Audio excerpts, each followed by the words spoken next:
Então, meus irmãos, antes de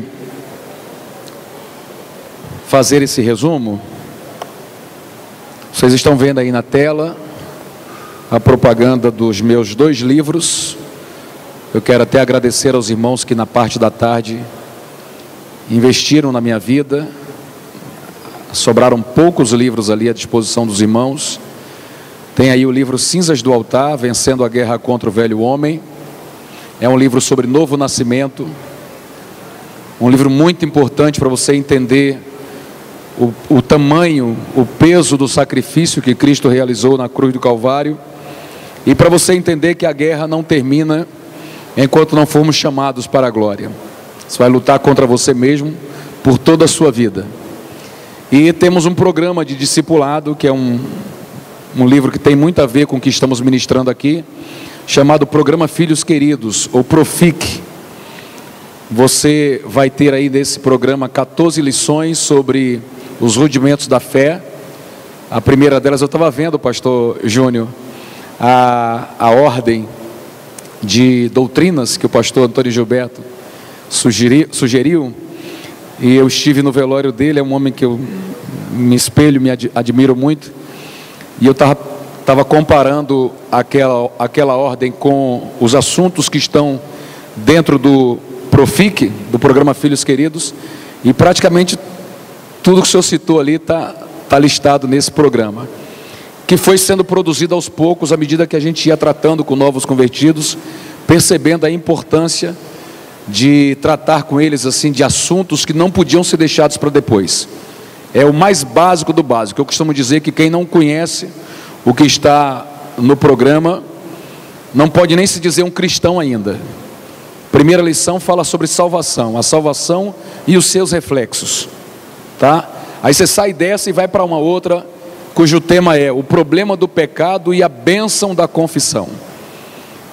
Essa segunda lição foi a última que eu incluí no programa, porque dando aula para um vizinho meu que nós ganhamos para Jesus, eu percebi que ele não sabia nem que era um pecador. Ele não tinha essa noção. Ele veio para a igreja para resolver seus problemas, para ver se o filho dele, que estava se envolvendo aí com criminalidade, acabava escapando disso. Mas eu tive que ensinar a ele que todos nós somos devedores de Deus. Vou mandar aqui para o senhor, pastor. Tá bom? Então, esse material está à disposição dos irmãos. O livro Cinzas do Altar é R$30. O Profic é R$15. E os irmãos podem parcelar em até 2 vezes. O pastor sumiu daqui. O senhor lembra que o senhor viu aqui? Você me mostrou aqui, né? Foi. É a internet. Será que eu apaguei ele? Pode deixar, pastor. Tem. Deixa. Obrigado. Amém, gente? Vamos lá. Antes de entrar na lição de agora, vamos ao quadro que você tem nas suas mãos aí. Eu disse que a primeira coisa a ser feita dentro do que estamos tratando é diferenciar, não só na parte conceitual, mas também na questão prática da fé, discipulado de integração.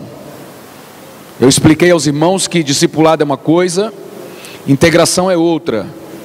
E esse quadro que está aí resume o que eu disse, tá? Sobre a diferença entre as duas coisas.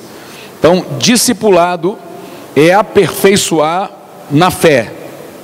Uma pessoa bem discipulada, ela se desenvolve na sua fé. Em contrapartida, integração é permanecer conosco. E eu lembro que eu citei aqui um exemplo. Eu disse, tem gente que permanece, continua congregando entre nós, mas o seu caráter não é transformado. Uma pessoa que está entre nós, cujo caráter não foi transformado, eu digo sobre ela que ela foi bem integrada à igreja, mas foi mal discipulada. Temos o contrário também. Tem gente que a gente consegue discipular, eles se fortalecem, eles se firmam no Senhor, mas eles decidem congregar em outro ministério. Então, quando isso acontece, nós dizemos que aquela pessoa foi bem discipulada, porque ela está firme em Cristo. Seu caráter foi trabalhado pela palavra, pela doutrina que foi apresentada. Mas o fato dela decidir não congregar entre nós, prova que ela foi mal integrada à igreja. Ela não se sentiu acolhida, não desenvolveu o que você pode ver no quadro aí, o senso de pertencimento. Ela não se sente como um de nós, apesar de ter sido transformada pela fé que pregamos, tá? O discipulado, ele amadurece o caráter cristão e faz a pessoa desejar ser como Jesus. Uma pessoa bem discipulada, ela se esforça para se parecer, para ser como o Senhor Jesus.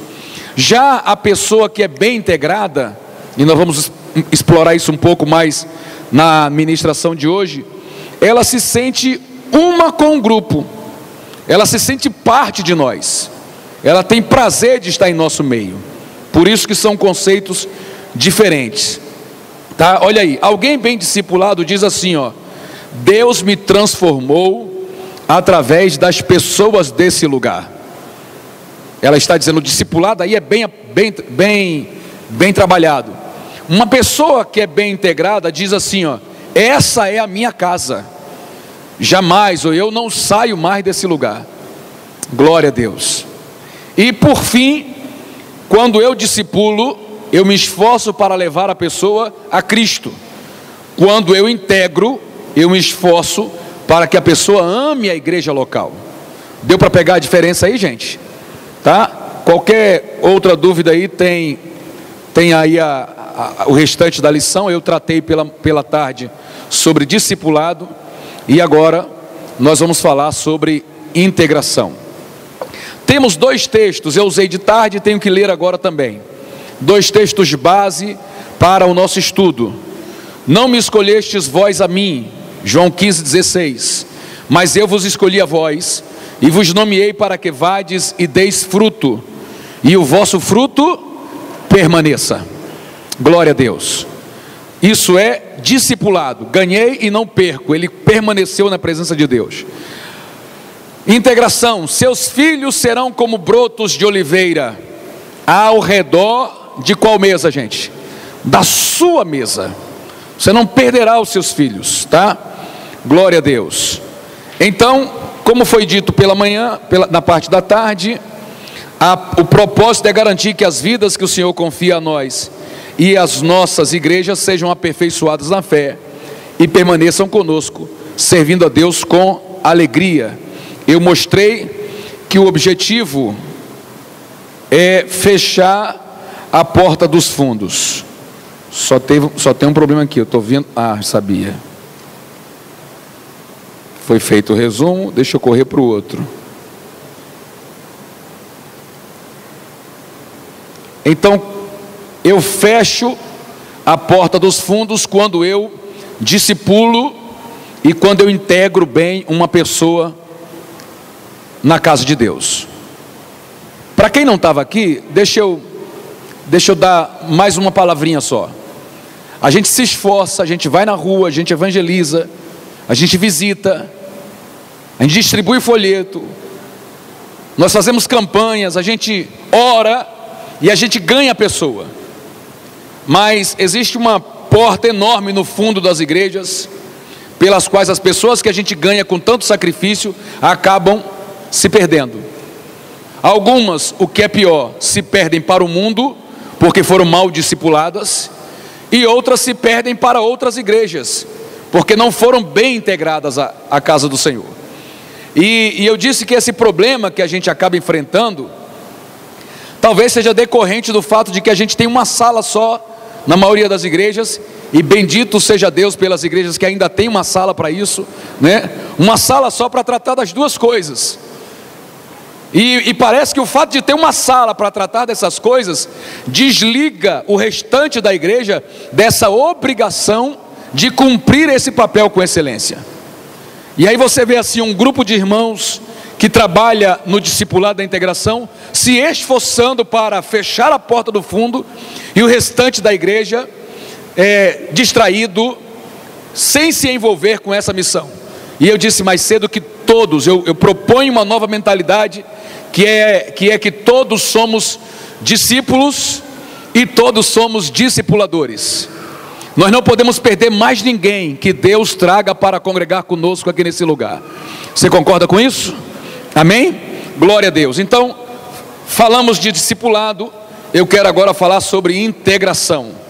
Eu queria que você pensasse na imagem que você está vendo aí, ó. E nós temos 2 peixes, né? Um deles ainda permanece no aquário, mas infelizmente o outro já está morto fora do aquário. Eu passei aqui de tarde uma estatística que o pastor Paulo Rosa, lá da Califórnia, pastor amigo nosso, que ora conosco toda quinta-feira por uma live, ele diz que 95% dos crentes americanos não congregam mais, pararam de frequentar a igreja. E desses 95%, 70% não possuem mais práticas cristãs na sua vida. Estão exatamente como esse peixe do lado de fora, morreram como cristãos. Porque tirar eles do aquário, tirar um peixe do aquário, é praticamente matar esse peixe. E é por isso que Satanás quer tanto manter aquela porta do fundo aberta, para arrancar as pessoas do nosso meio e assim levá-las à morte. Exatamente como vocês estão vendo nessa figura aí. O problema é que algumas pessoas chegam à nossa igreja, visitam a nossa igreja, algumas até levantam as mãos para entregar a vida a Jesus, e continuam se sentindo um peixe fora d'água. Esse é o problema. Quando uma pessoa visita a nossa igreja e se sente um peixe fora d'água, ela está revelando com isso uma falha no nosso processo de integração.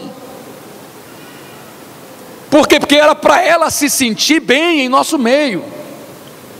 E aí, irmãos, eu tenho uma crítica a fazer, me perdoem se soar mal, mas eu faço essa crítica também na minha igreja. Se a minha santidade faz um visitante que veio atrás de Deus na casa do Senhor se sentir mal, tem alguma coisa errada com essa santidade. Porque Jesus Cristo disse assim: quando o Filho do Homem for levantado entre o céu e a terra, todos atrairá a Ele. Então, a graça de Deus, a misericórdia e a transformação que Ele produziu na minha vida, devia ser atraente, não repulsiva. Não é o que a gente vê na igreja primitiva. A Bíblia diz que a graça do Senhor estava sobre a igreja, o poder do Senhor estava sobre a igreja, e a igreja caía na graça da cidade, dos povos. E todos os dias o Senhor ia acrescentando pessoas à igreja, porque elas se sentiam bem acolhidas, bem integradas àquele grupo que originalmente nem templo para se reunir tinha. Se reuniu no pórtico de Salomão. Foi crescendo, já tinha mais de 15 mil membros cultuando ao ar livre no pórtico de Salomão, porque nem templo para cultuar tinha até aquele momento. Mas a graça que estava sobre a igreja atraía as pessoas e não repulsava. Então pense nessa pergunta: as pessoas que visitam nossa igreja se sentem como um peixe fora d'água? Você vai dar a sua resposta aí. Vamos lá. Outra pergunta que eu quero fazer, e é bom que principalmente quem dirige uma igreja está aqui conosco, pense isso. Talvez, se você tiver alguém que lhe ajude a isso, procure medir, tire um mês na sua igreja, na congregação que você dirige, no ministério que você participa, tire um mês para fazer algumas contas, para tentar responder ao que você está vendo na tela aí. As pessoas que visitam nossa igreja costumam voltar? Em algumas igrejas tem quem está visitando a nossa igreja pela primeira vez, aí o pessoal levanta, né? Eu já vi pastor perguntar: e pela segunda vez ou terceira vez? Outras levantam. Se alguém visitou um dia e pensou em voltar, eu preciso aplaudir o processo de integração que está sendo desenvolvido na sua igreja? Porque ela se sentiu bem, e ela disse: eu vou voltar lá. Isso já é um bom sinal. Mas se as pessoas que visitam a sua igreja botam o pé nela uma vez só e nunca mais retornam, nós precisamos reexaminar o processo de integração que estamos desenvolvendo. Porque qual é o problema nosso? É a palavra que pregamos? A palavra não costuma ser um problema para a Assembleia de Deus. Por bondade e misericórdia de Deus, nós temos aí no Brasil espalhados os melhores pregadores da nação. Não nos falta nos altares da nossa igreja uma boa exposição da palavra. Graças a Deus por isso. O que falta, gente? Falta poder do Espírito Santo. Também não costuma ser um problema na Assembleia de Deus. O poder do Espírito Santo não costuma ser problema. Pelo contrário, é até uma coisa que acaba somando a nosso favor. A outra igreja tem um som melhor, a outra igreja tem uma iluminação melhor, a outra igreja tem um estacionamento melhor, mas às vezes falta para ela o que às vezes sobra em nós, que é o poder de Deus em ação. E aí ela abre mão de um bom ar-condicionado, de uma boa estrutura para a criança, para estar em nosso meio, só por causa do poder de Deus. Então Deus está até colocando uma cereja aí no nosso bolo, nos ajudando a fazer a obra. Mas eu quero que você reflita nessa pergunta: as pessoas que visitam a nossa igreja, elas costumam voltar? Se a resposta for não, mesmo com o poder de Deus, gente, mesmo com uma boa exposição da palavra, eu lhe pergunto: por que é que ela não quer voltar, se a gente tem uma boa palavra e se Deus ainda nos ajuda, manifestando os seus sinais, prodígios e maravilhas? É porque alguma coisa está acontecendo em nossos bastidores, no dia a dia da nossa igreja, que não permitiu que aquela pessoa se sentisse bem. Alguém pode levantar a mão e dizer assim: pastor, mas pode ser o demônio. Claro, o demônio vai aproveitar de toda a fragilidade que existia em nós. Se tiver brecha, fique certo que ele vai entrar e vai tirar o maior proveito possível. Mas nós estamos aqui hoje, por misericórdia de Deus, sentados aprendendo, para fechar todas essas brechas e dizer a Satanás: você não arranca mais ninguém de dentro dessa casa, porque o Senhor nos dará a graça de fazer um bom trabalho, um trabalho de excelência para a glória do seu nome. Amém, gente? Então olha só, o peixinho estava ali, ó, estava num outro aquário, mas desejou estar em nosso aquário, se sentiu bem. Eu vou para lá, eu quero me juntar àquele pessoal, eu quero estar com eles. É essa a proposta que temos para essa noite. Aleluia. Outra pergunta muito interessante. Olha essa imagem, gente. Olha essa imagem aí. Nós temos um aquário com muitos peixinhos, e um desses peixinhos, pastor Wallace, se sentiu desconfortável. Ele, a qualquer custo, se esforçou para sair daquele ambiente. Se você for entrevistar quem está desviado lá fora, você vai perceber que pelo menos uns 8 em cada 10 vai dizer que saiu da igreja porque não aguentou o ambiente social. Vai ter o nome de alguém, ele vai dar o nome de alguém que por causa dessa pessoa ele acabou saindo da igreja. Eu, inclusive, quando encontro um desviado na rua, costumo perguntar para eles, né? Vem cá, você saiu da igreja porque Jesus fez alguma coisa com você? Geralmente a pessoa vai dizer o que para mim? Não, pelo contrário, Jesus é maravilhoso, Ele nunca fez nada contra mim, só coisa boa. E você saiu da igreja por quê? A maior parte das pessoas sempre diz: eu saí da igreja porque não aguentei. Aí começa as acusações: falsidade, inveja, legalismo, farisaísmo. Eles se justificam, e eu não estou aprovando o fato de eles estarem desviados, não. Até porque eu digo: tá, mas você entrou na igreja por causa das pessoas, ou você entrou na igreja por causa de Jesus? Porque quem sai de uma igreja por causa das pessoas, está dizendo que nunca esteve nela por causa de Jesus. Aleluia. Então a gente acaba quebrando a pessoa, dizendo para ela: se o seu problema fosse com Jesus, eu até entenderia o fato de você ter saído da presença dele. Mas se o seu problema é apenas com as pessoas, Você precisa suportar o mais fraco para continuar na presença do Senhor e não perder a sua salvação. Mas, deixando de lado essa queixa que ele fez, nós precisamos observar esses sinais. Ele está dizendo que é exatamente igual a esse peixe aí, ó. O ambiente social da igreja era repulsivo. Era repulsivo. Pesquisa na internet, você vai ver a quantidade de gente que diz que não quer mais frequentar a igreja porque não aguenta a falsidade, não aguenta a inveja. Está cheio, gente. Aí eu pergunto, por que a gente deixou o ambiente ficar tão ácido assim, tão hostil, tão doente, a ponto da pessoa preferir voltar para o mundo do que continuar na nossa igreja, perto da gente? Não estou aqui acusando você não. Eu estou tirando apenas o pano de cima de um problema, para a gente curar a ferida nessa noite, em nome de Jesus. Porque se o problema é que o ambiente está ácido, está azedo, está amargo, está doente, vamos curar o ambiente, vamos tratar esse negócio de inveja, vamos olhar com a cara descoberta para o nosso irmão e tratar as nossas diferenças.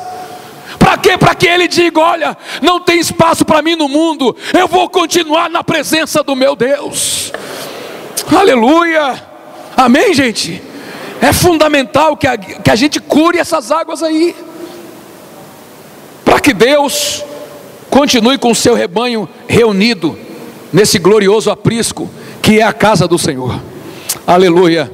Vou ler de novo Salmo 128, eu quero a sua ajuda agora. No 3 você vai ler comigo. 1, 2, 3.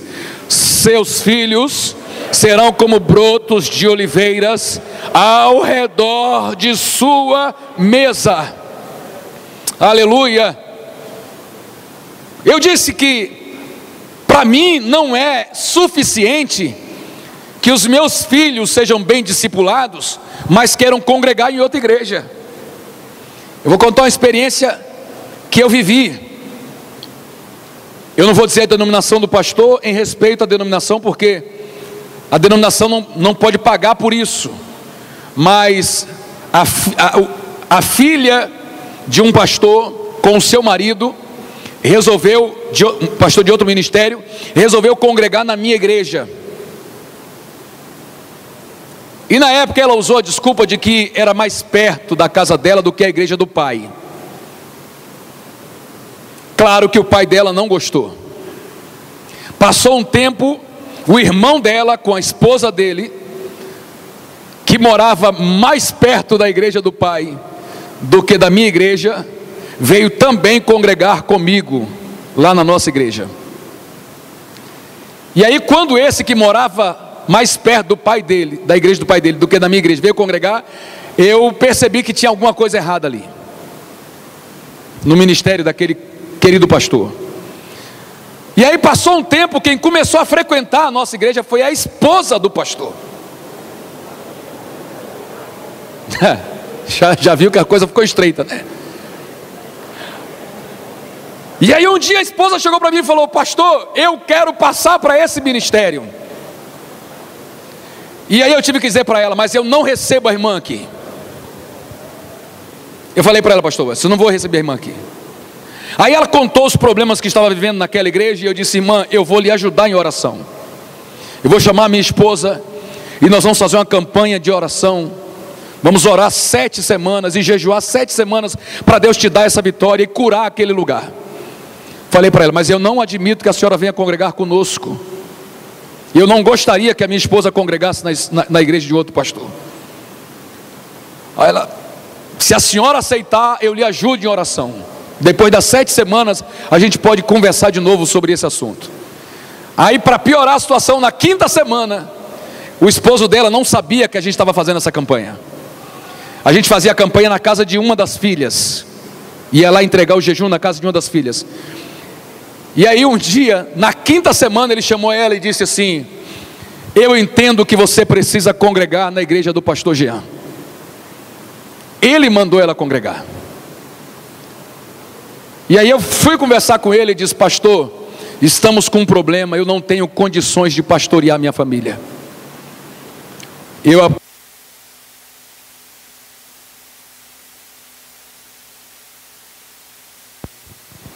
Eu peço que o Senhor cuide da minha esposa, como o Senhor tem cuidado dos meus filhos. E aí, diante da palavra dele, nós recebemos essa irmã como membro da nossa igreja, e ela foi minha ovelha por 1 ano.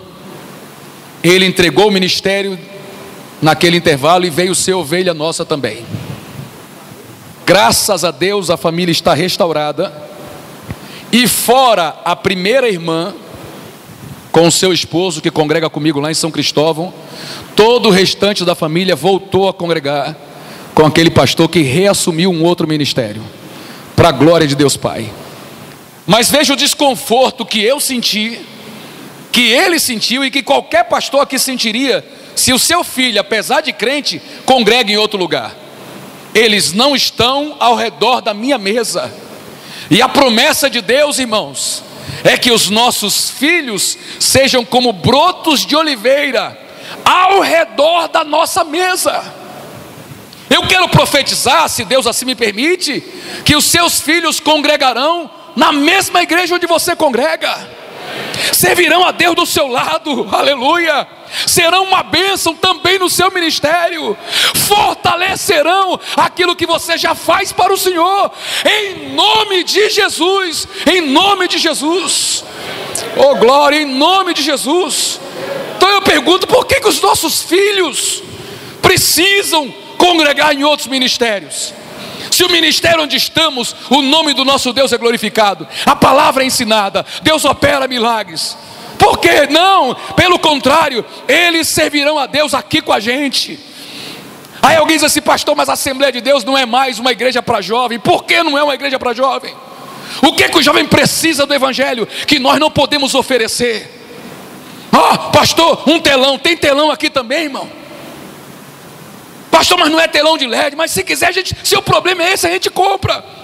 Mas eu não vou perder o meu filho, não vou perder os meus filhos para outros ministérios, porque aqui eu sei que eles estão sendo bem cuidados, aqui eu sei que eles estão sendo bem instruídos na palavra. Então sim, em nome de Jesus, os nossos filhos serão brotos de oliveira ao redor da nossa mesa, aleluia, serão brotos de oliveira. O ano passado, o tema da nossa igreja era esse aqui, lá no Rio de Janeiro. Eu queria que você lesse comigo, vamos lá?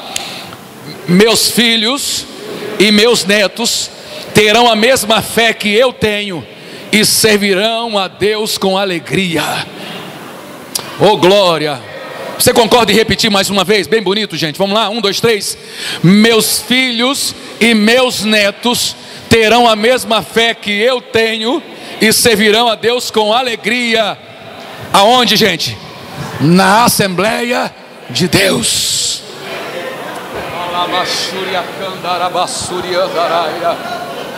Alai que a Súria Baixoria Candarai. Calma, Núria Súbria. Alai a Súria Candarai. Glória a Deus. Glória a Deus, foi uma bênção, foi uma coisa muito impactante o ano inteiro. E eu vi que foi de Deus, pastor, porque bem no ano da pandemia, em janeiro a gente não sabia que a igreja ia fechar. Em janeiro a gente não sabia. Sabe o que aconteceu de março para frente? Alguns irmãos nossos falaram, pastor, eu descobri que eu não tinha diálogo com os meus filhos. Pastor, eu descobri que a gente não conversava. Mas Deus foi tão bom que usou a pandemia para colocar os nossos meninos na nossa mesa de novo. Quebrou a rotina de todo mundo e diz, vai almoçar junto de novo, vai jantar junto outra vez, toma café todo mundo junto. Porque numa cidade como o Rio de Janeiro, um sai 5 da manhã de casa, o outro sai 8, o outro acorda 10, cada um toma café no horário, e daqui a pouco, quando você menos espera, passou 10 anos e você não sabe nem quem é seu filho mais dentro da sua casa. O Espírito de Deus colocou todo mundo junto 3, 4 meses seguidos para tomar café, para jantar, oh glória, para almoçar junto, para fazer o culto doméstico na mesma casa, aleluia. Algumas igrejas fizeram Santa Ceia online. Os pastores disseram para os pais: prepara aí um pão na sua casa, prepara um cálice aí, reúne seus filhos na frente do YouTube, a gente vai fazer o culto aqui na frente da câmera, e você aí que é o sacerdote da casa, vai partir o pão e vai comer com seus filhos. Que coisa maravilhosa, que poder Deus liberou sobre a igreja em 2020. Nós não podemos perder esse impulso que o Espírito de Deus soprou em nós. Então eu vou profetizar a terceira vez: meus filhos e meus netos terão a mesma fé que eu tenho e servirão a Deus com alegria na Assembleia de Deus. Oh, glória! Não é clubismo, não é bairrismo, não é denominacionismo, sei lá se o nome é esse. Não é nada disso, é que eu sou da Assembleia de Deus. Então por que os meus filhos vão estar à mesa, precisam estar à mesa? Por que eu vou querer que eles congreguem em outro lugar? Não é aqui. Eu sei que não é a Assembleia de Deus que salva, mas nem é aqui que a gente congrega, gente. É aonde? Isso, pastor, muito obrigado. Agora eu entendi o que o senhor disse. Ele está dizendo: a Assembleia de Deus é onde está a nossa mesa. Vale um glória ou não vale? É ou não é? Não é na Assembleia de Deus que está a sua mesa? Então é aqui que os seus filhos se alimentarão junto com você. Brotos de oliveira. Aleluia, bendito seja o nome de Jesus. Bendito seja o nome de Talamandura Cantaraçai. Bendito seja o nome de Jesus. Glória a Deus. Tome posse, irmãos.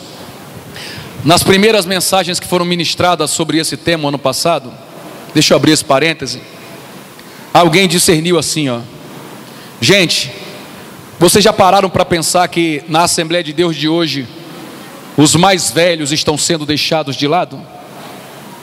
Parece uma igreja que só serve para quem tem meia idade. Se é novo, parece que não tem o que fazer nela. Se é velho, já passou. E a Bíblia diz que na velhice ainda dariam frutos. Não é isso? Mas alguns de nós ficam com medo de envelhecer porque pensam que vão cair na esterilidade espiritual. Não vou servir para mais nada se eu envelhecer. Mas quando você se depara com uma verdade dessa aqui, ó, não importa a idade que você tem. Uma irmã falou assim para mim: pastor, eu posso colocar meus filhos, meus netos e meus bisnetos, porque eu já sou bisavó. Falei: vai nessa tua força, minha irmã. Quem entende que isso aqui é uma missão, já tem serviço para o resto da vida. Nunca vai ser estéril.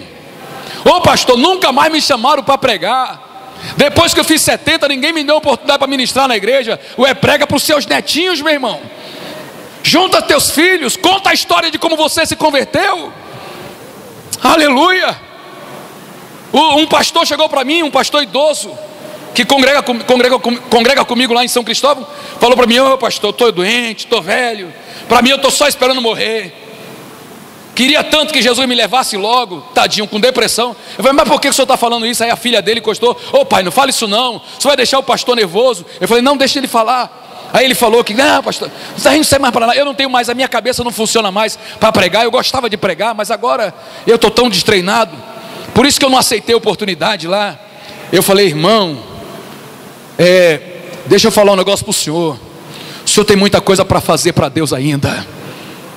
Chamei o líder de jovens e falei assim: marca uma vez por semana, isso foi antes da pandemia, uma reunião dos jovens da igreja com um dos nossos anciãos. Eu quero um velhinho por semana sentado com o jovem. Aí o líder de jovem me olhou assim meio esquisito. Mas por que isso, pastor? Se você vai colocar o jovem na frente do velhinho e vai mandar o jovem perguntar o que ele quiser, pergunte o que ele quiser sobre a vida daquele velhinho, porque uma vida de um homem de 70 anos, irmão, de 60 anos, é uma riqueza de sabedoria incalculável. Não tem livro que consiga cumprir, que atinja a quantidade de riqueza que tem na experiência de vida de um homem que serve a Jesus há 30, 50, 60 anos. Não tem. Aí ele botou o jovem lá.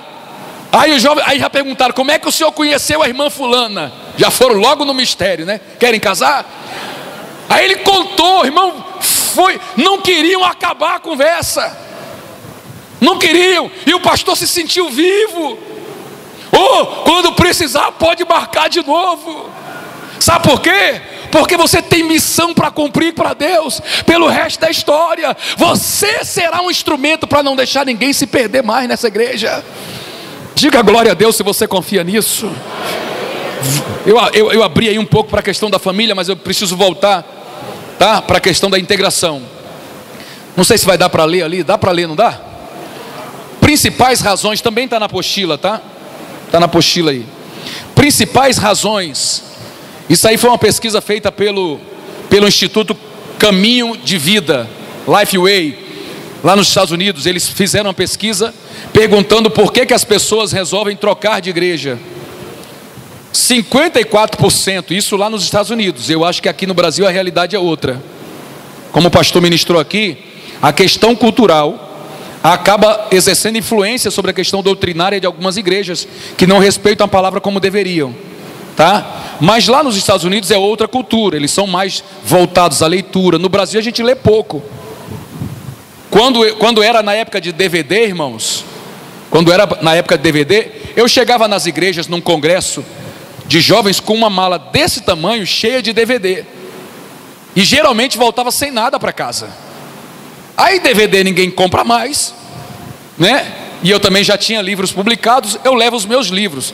Aí eu trago o livro numa malinha desse tamanho, e ainda levo o livro para casa. Por quê? Porque o brasileiro, como o pastor Júnior disse aqui, ele é muito mais voltado a TV, a vídeo, internet, YouTube, do que a leitura.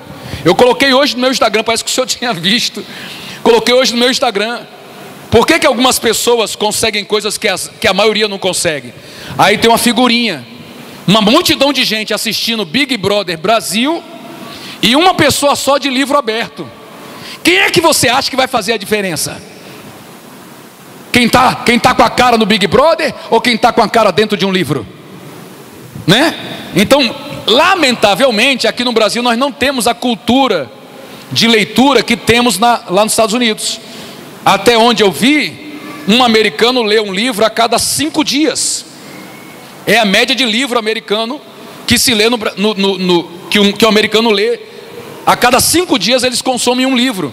Aqui no Brasil, cada brasileiro consome menos de um livro por ano. Olha a diferença. Olha a diferença, menos de um livro por ano. É um absurdo isso. Mas a pesquisa que eu tenho para mostrar é essa aí. Não foi feita no Brasil, foi feita lá, tá? Mas já traz aí alguns reflexos para nós. Vamos observar ali. Principais razões porque as pessoas resolvem mudar de igreja. 54% das pessoas dizem que trocaram de igreja por causa de problemas de doutrina. Perceberam que o que ensinavam no altar não era fiel à palavra de Deus. Trocaram de igreja. Eu acho que eu disse isso aqui na escola bíblica em 2019, quando estive com os irmãos, que eu aceitei a Jesus na igreja adventista. Eu aceitei a Jesus na igreja adventista da promessa. E eles me deram um estudo de 13 lições para estudar um por semana. Eu recebia pelo correio, estudava todos os textos, respondia o questionário, mandava pelo correio de volta para eles, tudo de graça.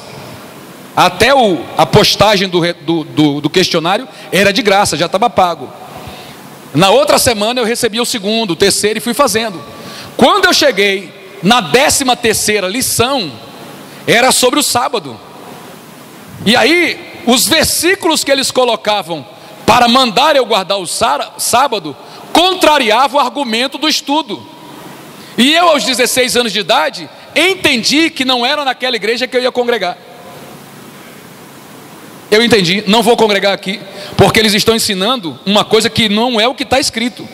Eu percebi que o que estava escrito na Bíblia contrariava o que eles argumentavam naquele estudo. Eu disse, eu não quero tirar 0 no estudo, eu nem mandei. Não preenchi, que eu ia responder exatamente o contrário do que ele esperava que eu respondesse.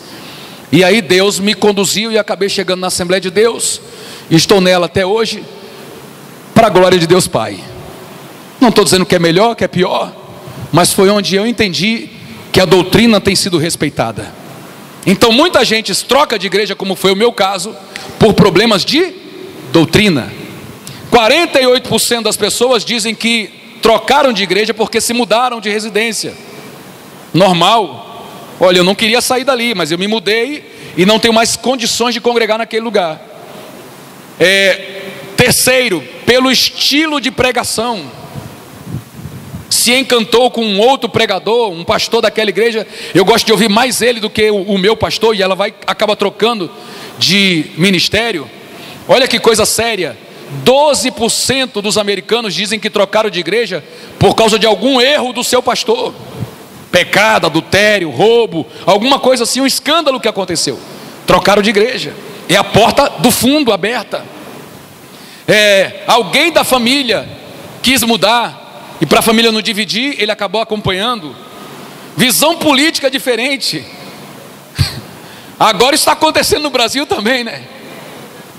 Por visão política, a pessoa diz, não congrega mais aqui não, meu pastor, olha o que ele pensa, olha com quem ele está afiliado. O pastor tinha que se concentrar na palavra e está fazendo ativismo político. Só o sangue. Não sentiu mais necessidade de continuar naquela igreja, pelo estilo de música. Uma coisa que lá eu achei pequeno esse índice, não sei se é verdadeiro, não sei se o povo mentiu na pesquisa, mas 4% disseram que saíram da igreja por causa de conflito com alguém. Eu acho que aqui no Brasil o percentual é maior, não é não, gente? Meu Deus, olha, já vi que até...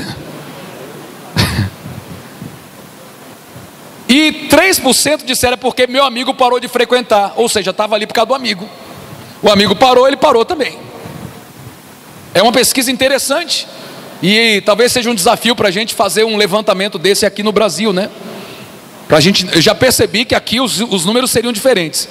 Conflitos entre irmãos, eu acho que ganharia mais uns 10% aí, pelo menos, né? O irmão achou que era mais. Estilo de música.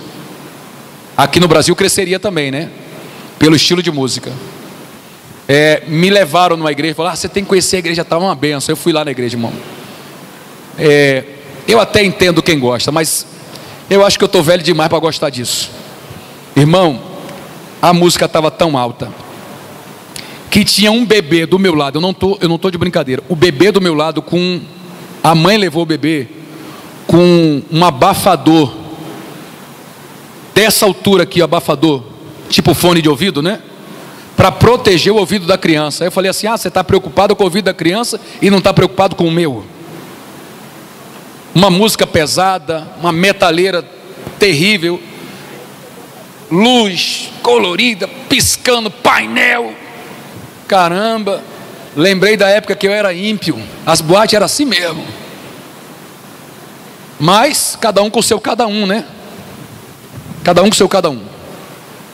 Aí você pergunta para uma pessoa que congrega naquele lugar, como é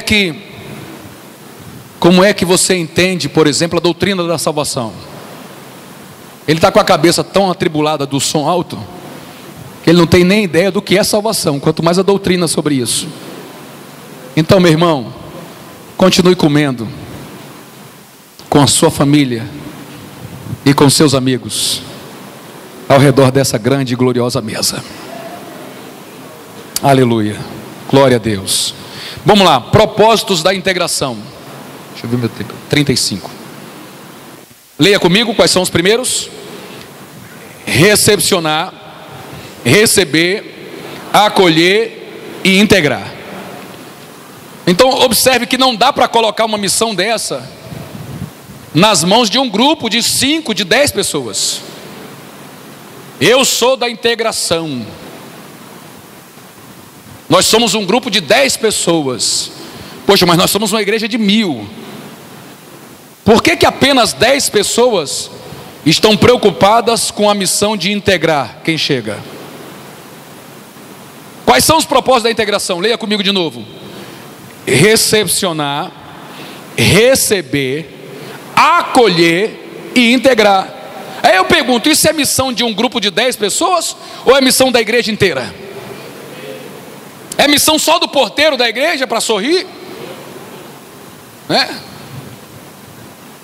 Eu às vezes participo de trabalhos de pastores, né? E a gente vê um aconselho: meu irmão, bote a pessoa mais simpática na porta da igreja. Não bota aquele diácono com a gravata que nem uma língua de boi na porta da igreja, mal encarado. Está fazendo o que aqui hoje? Vim cultuar. Mas você é dessa igreja, meu irmão? Nós ganhamos uma moça para Jesus, o marido dela é meu xará. Aí eu falei: vamos começar o seu discipulado. Ela: pastor, mas não dá para ser lá em casa não, porque meu marido é brabo, ele odeia crente. Tem como ser na igreja? Eu falei: claro. Aí marquei com uma irmã, minha esposa não pôde me acompanhar, marquei com uma irmã, uma senhora, para ir comigo, para dar aula para ela. Aí abrimos a igreja de tarde, ele levou ela lá e ficou do outro lado da rua, mal encarado, braço cruzado, ficou lá do outro lado da rua, e a esposa dele comigo e com essa querida irmã, assistindo aula ali, a gente vendo o marido dela. Eu botei a mesa na porta da igreja, a congregação era pequena, e estamos dando aula para ela ali. Aí quando acabou a aula, eu falei assim: eu vou lá conversar com o seu esposo. Ele: ih, pastor, é melhor o senhor não ir não. Eu falei: não, eu vou. Falei: não é meu xará? Falei: todo Jean é gente boa. Aí ela disse: o senhor que sabe. Aí deixei ela com a irmã e fui falar com o esposo dela. Cheguei lá e falei: quer dizer que você é meu xará? É. E comecei a conversar com ele. Falei de política, falei de problema urbano, falei de futebol com ele, só não falei de igreja. E ele foi se soltando, foi ficando descontraído, começou a falar também. Aí depois, segundo ela, quando ele entrou no carro, ele falou: pô, gostei do teu pastor, hein? Qualquer dia desse eu vou vir na igreja com ele. Glória a Deus. Em contrapartida, enquanto eu estava conquistando a simpatia do esposo, a irmã que me ajudou a dar aula falou para ela: olha aqui, moça, na próxima vez que você vier para ter aula, primeira aula dela, gente, 2 dias de crente, vê se bota uma roupa melhor do que essa, tá? Diante de Deus, a irmã estava com um vestido no tornozelo, mas a manga dela terminava no ombro, não era manga inteira, era uma manga curta aqui em cima do ombro, estava com o braço de fora. Diante de Deus, eu nem sequer tinha notado que a irmã estava com o braço de fora. Como é que o senhor soube disso, pastor? É que quando eu voltei, atravessei a rua para falar com a irmã, né, e fechar a igreja, ela deu um passo para lá, ela voltou: pastor, deixa eu falar um negócio com o senhor. Falei: pois não. Aí eu vi que ela estava chorando. Ela disse: olha, eu preciso falar com o senhor, porque senão nunca mais boto o pé nessa igreja. Pastor, diante de Deus, eu não estou aqui para te seduzir. Falei: que isso, irmão? O sangue de Jesus tem poder? Ela falou assim: pastor, eu só tenho shortinho na minha casa, sainha curta, o único vestido que eu tenho é esse, pastor, que eu comprei para um casamento. Eu sei que os crentes se vestem assim, mais decente, e eu prometo ao senhor que eu vou trocar meu guarda-roupa inteiro, mas eu não vim aqui para te seduzir. Eu falei: minha irmã, mas quem falou isso para a irmã? Misericórdia. Ela falou: não, porque a irmã falou ali que da próxima vez que eu vier, é para botar uma roupa mais decente que essa. Eu, pastor, eu ia embora e não ia botar os pés aqui nunca mais. Por quê? Porque quem integra, irmão, está preocupado em recepcionar, receber, acolher e integrar. Falei: ô minha irmã, me perdoe por ela, em nome de Jesus. Não se preocupe, você pode vir à vontade. Deus te dará a condição de mudar os seus costumes. Da laçuri candarábia. Aleluia. Aí ela foi embora e o marido no caminho deu esse testemunho: pô, eu vou vir com você. Qualquer hora dessa eu venho na igreja. E começou a frequentar a nossa igreja. Eu fui trocado de congregação antes dele se converter, mas ele frequentava a nossa igreja, dava paz do Senhor para todo mundo. E a irmã, graças a Deus, voltou. Mas eu fui falar com aquela irmã que me ajudou a dar aula. Eu disse para a irmã fulana: por que a senhora fez isso? Eu conheço essa moça nova, pastor. Irmã, mas ela é casada, pelo amor de Deus. Não, e daí que é casada? E daí? Não, o senhor, pastor, o senhor é muito ingênuo, o senhor é puro. Essas meninas vêm aí com o braço de fora, já sei o que quer. Não, fique tranquilo, não vai perder não, ela volta. Eu falei, tá bom, faz mais isso não, irmão, pelo amor de Deus, dá um trabalho ganhar uma alma. Você está entendendo? As pessoas precisam se sentir acolhidas. Deixa que o Espírito de Deus vai fazer a obra, irmão, vai mudar os costumes dela. A gente aprendeu isso aqui com o pastor Júnior. Vale um glória a Deus ou não vale? Aleluia. A gente vai fazer isso com quem? Quem é o alvo do meu trabalho de integração? Primeiro, visitantes. Todo visitante tem que se sentir recepcionado, tem que ser bem recebido, tem que ser acolhido. Pastor, mas eu soube que é feiticeiro. Essa mesma irmã que eu falei, ela é uma bênção, gente, é uma bênção, mas ela tem os seus costumes. Um dia desse ela chegou para mim e falou assim: pastor, o senhor vigia com fulano, hein? Uma outra nova convertida. Eu falei, o que é que tem ela? Aí ela falou assim, isso aí é como é que é? Quizumba. Família toda é quizumbeira. Falei, irmã, mas ela aceitou Jesus, irmã. Mas o senhor confia? Só o sangue de Jesus. Todos os visitantes, todos os membros transferidos de outra igreja. Ô irmão, tu acabou de chegar, já quer sentar na janela? Mas não foi recebido como membro, irmão. Pelo amor de Deus, recebe bem essa pessoa, acolhe ela. É horrível quando alguém vem de outra igreja: pastor, me mudei para cá, queria congregar com os irmãos, eu tenho vindo aos cultos, gostei da palavra, gostei do louvor, quero ficar com os irmãos, amém, está com carta aí. A gente recebe, aí quando acaba o culto, vai todo mundo para a pizzaria e aquele visitante fica sozinho na porta da igreja.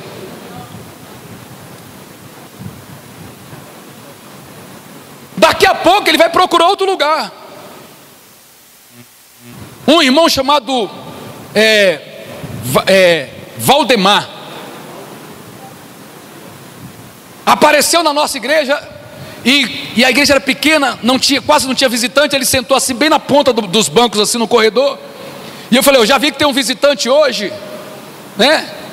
Aí, qual o nome do irmão? Ele ficou de pé e se apresentou. Era um presbítero lá de Goiânia, estava morando no Rio de Janeiro, foi trabalhar lá e visitou nossa igreja.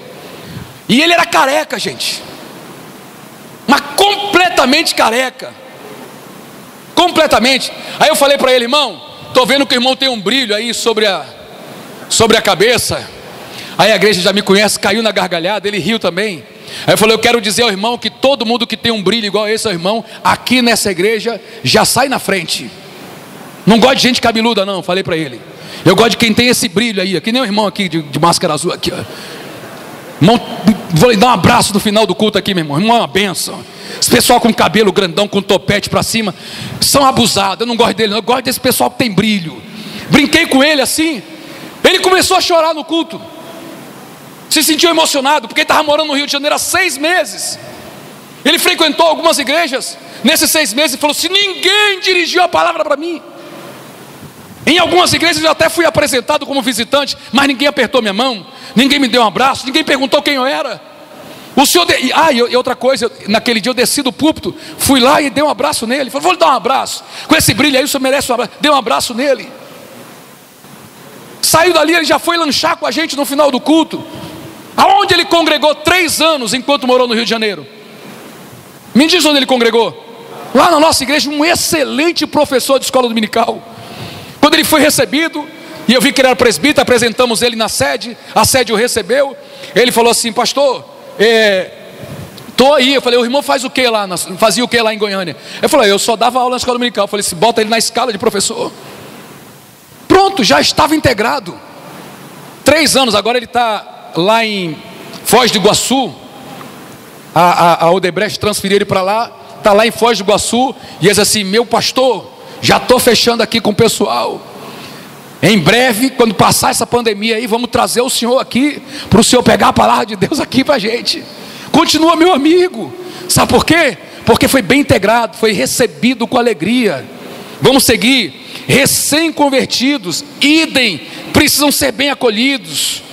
Ou seja, essas pessoas, visitantes, membros transferidos, recém-convertidos, a gente vai integrá-los promovendo no coração deles um forte senso de pertencimento ao grupo, fazendo-os amar a igreja local, decidindo livremente ficar conosco para sempre.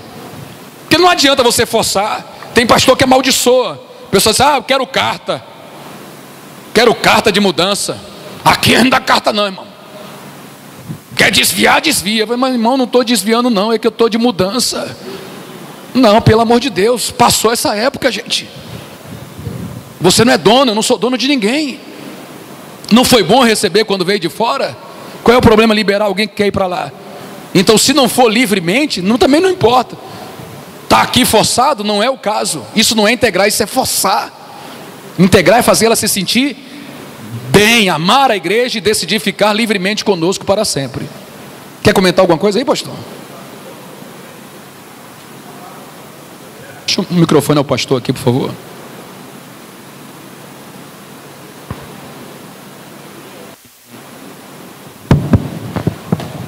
Eu lembrei de uma palavra do pastor Antônio Gilberto, Levíticos 20, 26, tem tudo a ver, o senhor já citou essa palavra algumas vezes, esse pertencimento, alguém que vem e sente: eu pertenço a este lugar. Pastor Antônio Gilberto, Levíticos 20, 26 diz assim: ser-me-eis santos, porque eu, o Senhor, sou santo, separei-vos dos povos, para serdes meus. Essa palavra serdes meus, ele deu como um dos significados de santificação: pertencer. Ô glória, Agora eu pertenço, eu sou de Deus. Nesse caso, eu sou desta igreja, eu pertenço a essa igreja. Pode continuar. Serdes meus, é isso aí que eu queria colaborar. Os irmãos entenderam isso, né? Então esse senso de pertencimento está ligado à santidade, porque santificar é separar. Então, uma vez que a pessoa decide se separar do mundo para fazer parte desse grupo, isso faz parte, como bem foi apresentado aqui, do processo de santificação que ela vive com Deus. Amém? Obrigado, chefe. Agora vamos lá, como é que Jesus praticava a integração? O que é que os irmãos acham? Antes de eu abrir a tela aqui, os irmãos acham que quando a pessoa chegava perto de Jesus, ela se sentia bem, ela queria ficar, ou elas preferiam fugir dele? Me ajudem aí. Um pecador quando chegava perto de Jesus, que tipo de reação emocional ele sentia? A de repulsa, né? Me ajude.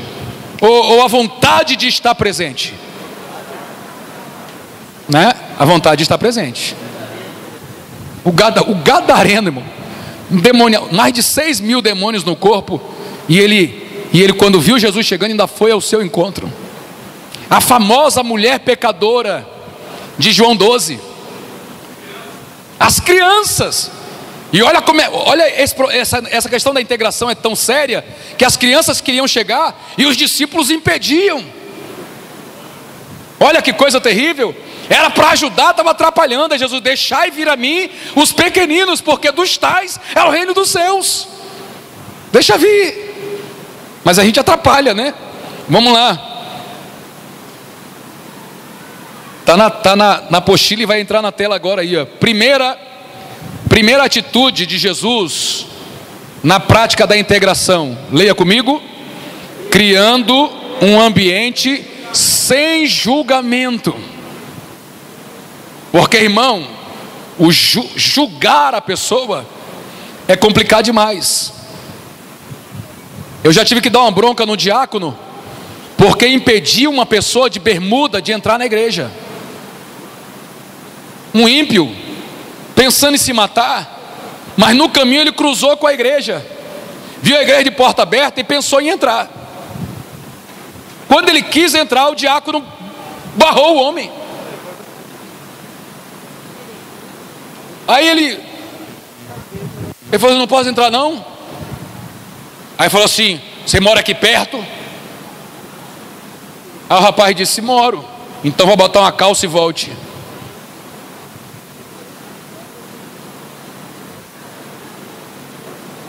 Irmão, eu venho de calça, venho de terno, venho de gravata, mas eu vou querer que o ímpio bote terno e gravata para vir para a casa de Deus?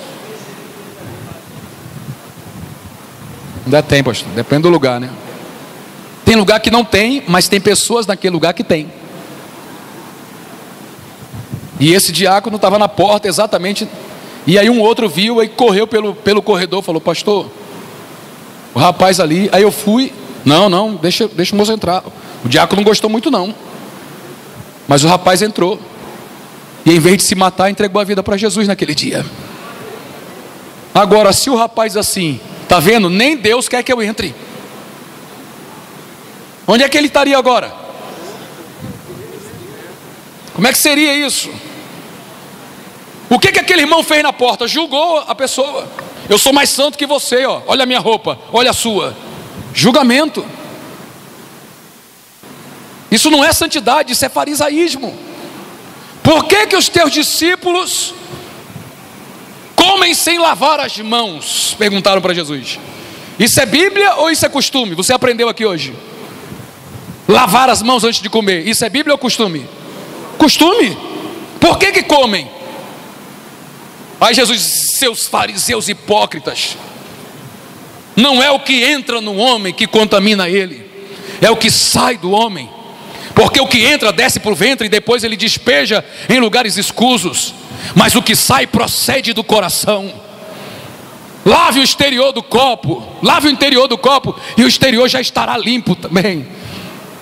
Então, com outras palavras, ele disse assim: ei, para de criar problema, porque vocês invalidam a palavra de Deus com os vossos costumes. A gente invalida. Então, pelo amor de Deus, vamos a João 8. Vamos ler a palavra do Senhor aí, João 8.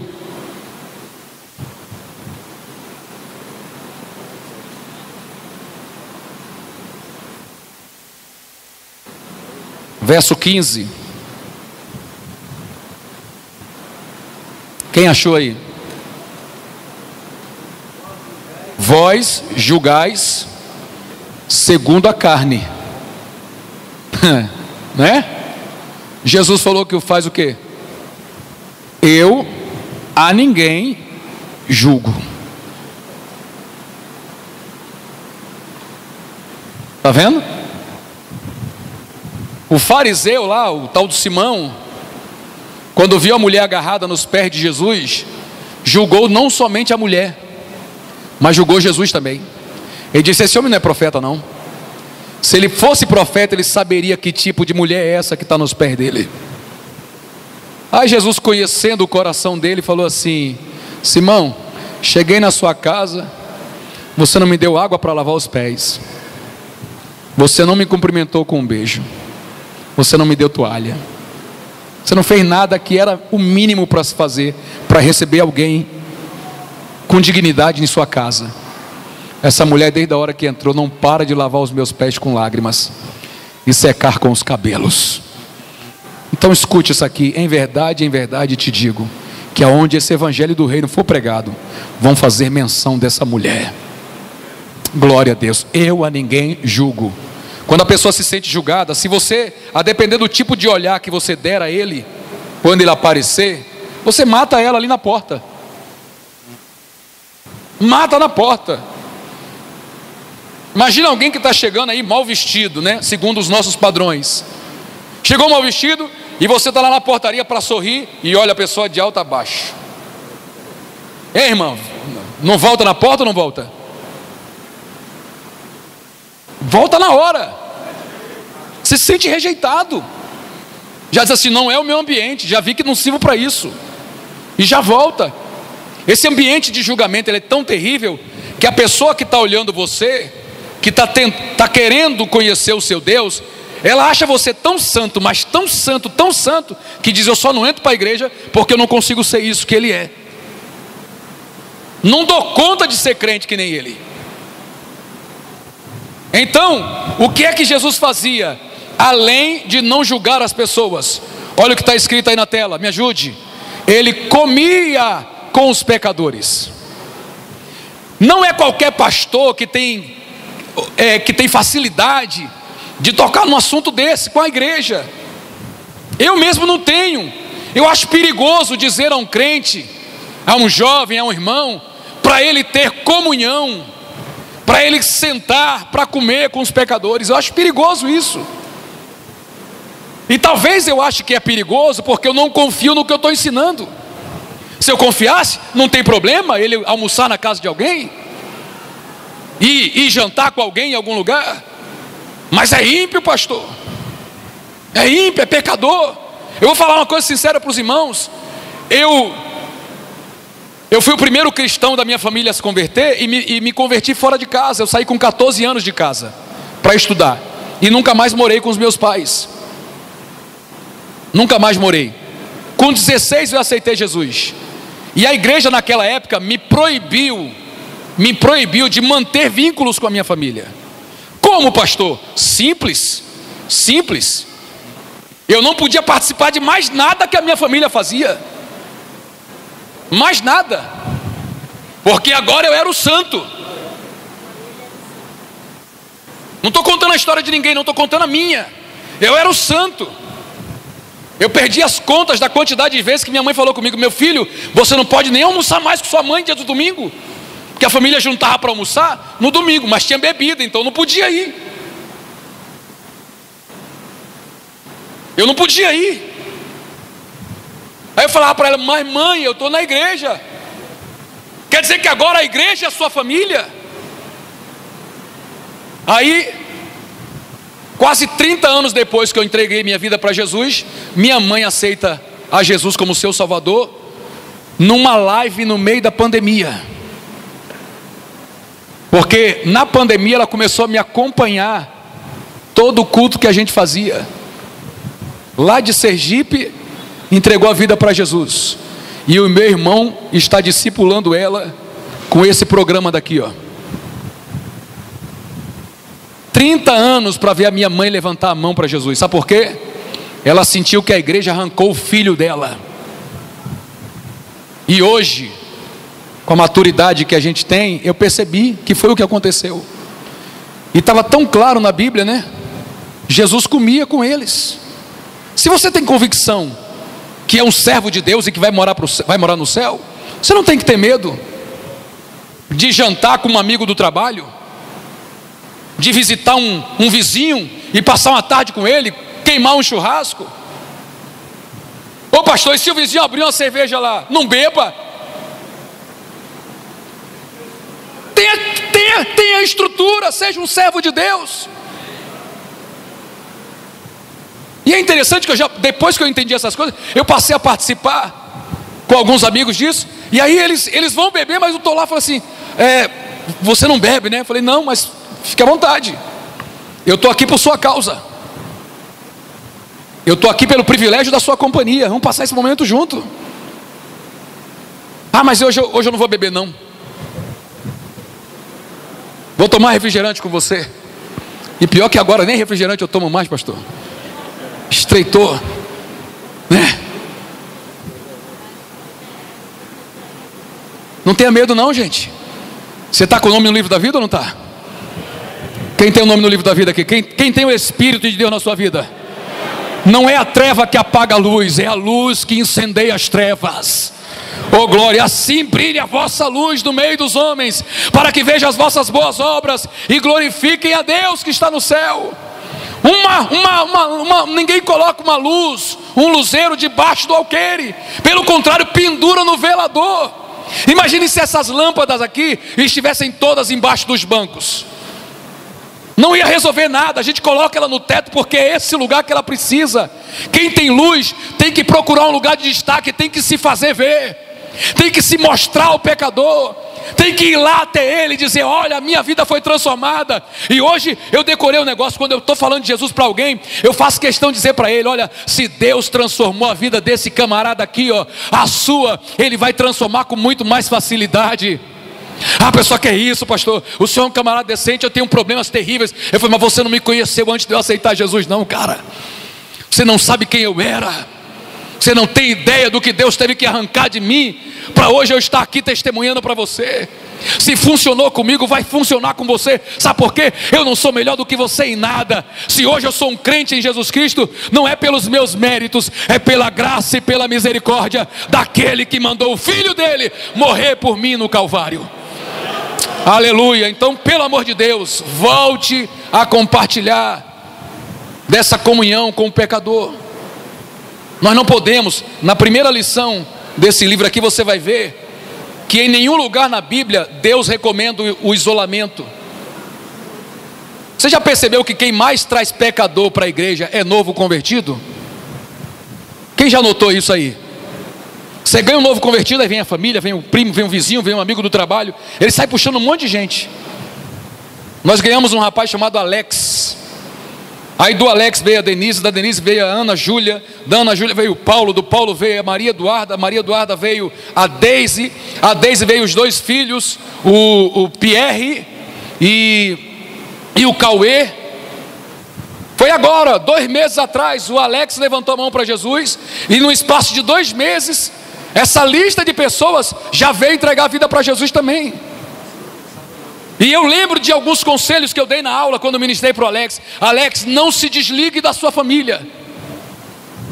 Se você já comia, se você já tinha vivência com eles, procure ter mais vivência ainda.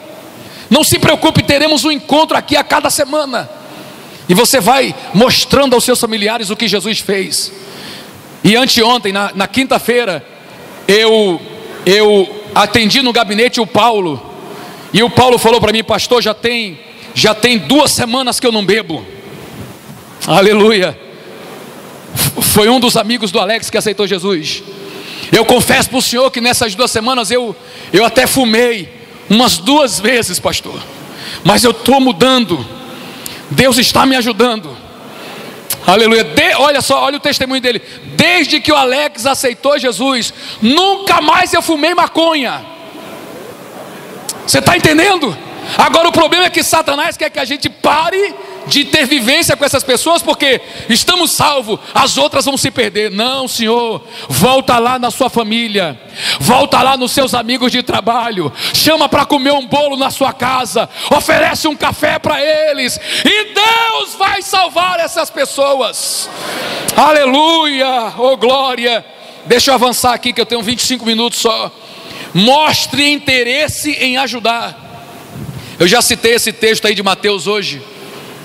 Já citei Mateus 11, 28. Você conhece, tá? Então, mostre interesse. É horrível quando uma pessoa precisa de ajuda e o cristão finge que ela não está precisando de ajuda. É aquele sacerdote, né, pastor Wallace, que passa ao largo. É o levita que se desvia de quem tem problema. Gente, Deus mudou a nossa vida. A condição financeira do cristão nessa nação é melhor do que o ímpio. A nossa renda per capita é maior. Por quê? Porque nós temos bons hábitos, bons costumes, tá? Uma vez um soldado me questionou, dizendo que gosta da igreja, só não concorda com dízimo. Eu falei: por que você não concorda com dízimo? Está na Bíblia. Ele falou: eu sei que está na Bíblia, meu primo já me mostrou, está na Bíblia, mas sei lá, eu não concordo com isso. Eu falei: mas por que você não concorda? Ele diz: porque as pessoas são tão pobres e ainda vão pegar 10% do que ganha para dar na igreja. E eu conhecia o soldado, a gente era da mesma equipe, nós éramos do Pentátulo. Eu sabia que ele tinha uma vida de prostituição muito, muito intensa. Eu perguntei para ele assim: vem cá, quanto é que custa uma mulher na zona, no bordel? Quanto é que você costuma pagar? Aí ele sorriu para mim, falou assim: não, eu sou baixaria, eu pego só o resto, eu pego quem não quer, eu quero aquela que ninguém quer, é aquela que eu pego. Eu falei: tá, e quanto custa? Aí ele disse: é 20, 30 conto no máximo que eu pago. Falei: então você gasta, quantas vezes você vai no prostíbulo por mês? Aí falou: sábado e domingo é certo, é lei. Então 30 para o sábado, 30 para o domingo. Você costuma gastar R$60 por semana. Ele falou: não, porque tem que pagar o motel. E quanto é que é o motel? Ele falou: eu só vou na baixaria, eu vou naquele que ninguém tem coragem de entrar. Falei: quanto é? Falei: 50 no máximo. Falei: vou arredondar para 100. Vou arredondar para 100. Pode ser? Falei: pode. Falou, você gasta R$100 por semana, ou seja, R$400 por mês. Quanto é que é um salário de soldado, hein? Na época, ele falou assim, 600. Você ganha 600 e dá 400. Isso porque você não falou que se bebe com ela, se não bebe, né? Se fuma, se não fuma. De R$600 você gasta 400, entrega na mão de Satanás e está reclamando que eu dou 10% para o meu Deus. E Ele me dá uma vida saudável, me dá filhos abençoados, uma família harmônica, harmoniosa. Falou, desculpe, o burro aqui é você. Você gasta quase 80% do seu salário com nojeira. Você é um escravo, eu sou livre. E a Bíblia diz que Deus ama quem dá com alegria. Então nós somos abençoados. Em geral, um cristão tem mais capacidade de ajudar do que o não cristão. E aí o não cristão está com problema e não encontra um cristão para ajudar ele. Não encontra um cristão. Tem que bater na porta de um centro de macumba, tem que bater na porta de uma igreja católica, porque não encontrou ninguém perto dele para ajudá-lo. O Jesus que nós conhecemos na Bíblia, ele tinha prazer em aliviar as cargas das pessoas. Ô fulana, deixa que eu cuido do seu pai, descansa um pouco hoje, eu vou cuidar dele para você. Vai lá, se oferece para ajudar e deixe Deus ser glorificado. Você está mostrando a pessoa que ela é valiosa para você também, assim como você sabe que ela é valiosa para Deus. Vamos seguir. Já vendeu lá? Não é melhor o senhor guardar isso aqui para o pastor Júnior, não? Está guardado, pastor Júnior. Eu quero dar de presente para o senhor, pastor. E por último, gente, João 6,37. João 6,37. Vamos ler comigo esse texto?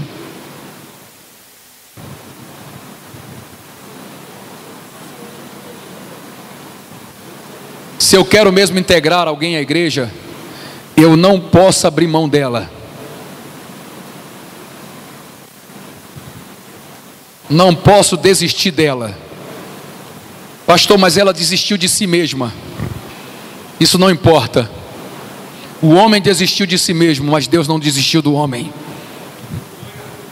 Aleluia. Tudo o que o Pai me dá virá a mim, e o que vem a mim, vamos completar a leitura aí, de maneira nenhuma lançarei fora. Glória a Deus. Observe essa imagem aí comigo, por favor. Notem que as pessoas são diferentes. Elas possuem talentos diferentes, capacidades diferentes, habilidades diferentes. Mas na combinação dessas diferenças, nós podemos construir um grande projeto. Então o que essa imagem está dizendo é que as pessoas precisam ser aproveitadas dentro da capacidade que tem, dentro da habilidade que tem. Uma boa integração dependerá do ambiente socioespiritual encontrado na igreja, e dependerá também da capacidade que essa igreja tem de aproveitar cada pessoa que chega. Cada pessoa que chega. Uma irmã chamada Érica, que aceitou Jesus umas 5 ou 6 semanas atrás na nossa igreja, é dona de um grande salão de beleza. Ela disse que já tinha tentado aceitar Jesus em várias igrejas e nunca se firmou, porque ela disse que nunca pararam para ensinar ela. E na nossa igreja ela foi discipulada, e ela está firme. Todo dia 10 da noite ela ora com a gente, num grupo de oração que a gente tem pelo Zoom. Está lá a irmã Érica, e ela o tempo inteiro dizendo assim: pastor, eu queria fazer alguma coisa para Jesus, vê alguma coisa que o senhor tem para mim aí, para eu fazer. E eu não sabia o que dizer para a irmã Érica, porque eu pensei, falei assim, meu Deus, ela é muito nova, o que é que eu vou sugerir para ela? Falei, não, vamos ver alguma coisa aí. E comecei a meio que enrolar ela. Mas agora a minha esposa está promovendo um chá para mulheres, e aí contratou um buffet para servir o chá e tal. Vai ser em março agora. E aí eu falei para ela, amor, vê se você consegue levantar recurso. Eu disse a ela, porque a gente precisa colocar o ar-condicionado na sala das crianças, tem muita obra para fazer, e eu não queria gastar dinheiro com esse buffet. Ela, não, eu vou me virar. E ela disse às irmãs: se alguém tiver alguma ideia aqui para a gente fazer, levantar dinheiro, me fala, que eu vou precisar de ajuda para a gente levantar recurso para o chá. Sabe quem deu ideia para minha esposa? A Érica.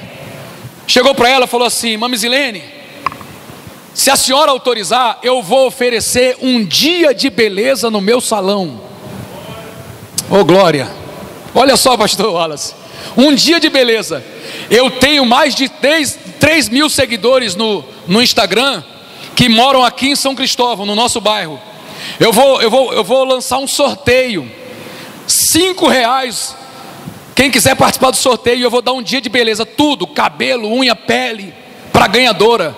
Já levantou mais de R$4.000, gente. A mulherada está se inscrevendo, está comprando lá. Meu Deus, quem é que está pagando o chá, sem tirar R$1 do bolso? O talento da irmã Érica. Você tá vendo que o talento dela não é pregar, não é cantar na igreja. O talento dela é atender as pessoas na cadeira do salão de beleza. E na segunda-feira ela já fez o primeiro culto no salão dela. Ela disse: pastor, dia de segunda eu não trabalho, eu queria abrir esse salão para alguma coisa. Eu falei: vamos fazer um ponto de pregação aí, minha irmã. E eu peguei o diácono Elias e falei assim: é missão sua, toda segunda-feira, culto no salão de beleza Érica Feitosa. Aleluia.